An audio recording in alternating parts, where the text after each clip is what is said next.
سمجھ آ رہی ہے علی کو ماننا کتنا مشکل ہے، اور سمجھ آ رہی ہے کہ علی کے بازو پکڑ کے کیوں حضور فرمایا کرتے تھے یا علی انت اخی فی الدنیا والآخرہ، اور سمجھ آ رہی ہے حضور کیوں ہاتھ بلند کر کے فرماتے تھے من کنت مولا فہذا علی مولا، اور حضور نے کیوں فرمایا لحم کا لحمی جسم کا جسمی روح کا روحی مثل کا مثلی۔ اب سمجھ آ رہی ہے حضور کے بتانے کا مقصد کیا تھا۔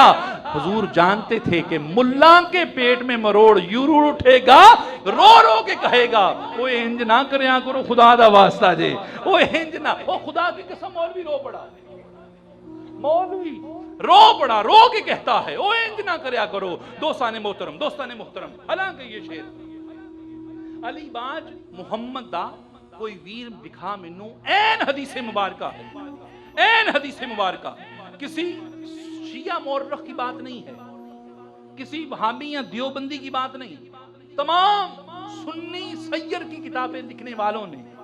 تمام حدیث مبارکہ لکھنے والے محدثین مفسرین، انہوں نے یہ حدیث مبارکہ جو حدیث مواخات ہے جس میں حضور نے سب صحابہ کو ایک دوسرے کا بھائی بنایا، ہر صحابی کو دوسرے کا، یا یوں کہہ لیں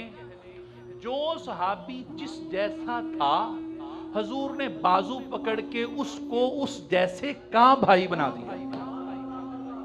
قبلہ نقطہ سمجھنا ہے، بات بڑی باریک ہے، یعنی کہ حضور نے ابو بکر صدیق رضی اللہ تعالیٰ عنہ کو حضرت ابو بکر صدیق رضی اللہ تعالیٰ عنہ جیسے کا بھائی بنا دیا، حضرت فاروق اعظم کو حضرت فاروق اعظم جیسے کا بھائی بنا دیا، حضرت عثمان غنی کو حضرت عثمان غنی جیسے کا بھائی بنا دیا۔ جب سب کو سب کا بھائی بنا دیا نا، تو ایک نے آ کے تانا دیا علی سب کو سب کا بھائی بنا دیا، لیکن حضور نے تجھے کسی کا بھائی نہیں بنایا۔ جب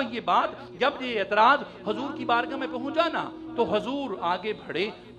بڑھے، علی کے ہاتھوں کو اپنے ہاتھوں میں لیا، علی کا چہرہ اپنے چہرے کی طرف کیا، علی کے سینے کو اپنے سینے کے ساتھ لگایا اور دبا کر فرمایا یا علی انت اخی فی الدنیا والآخرہ، کہ اے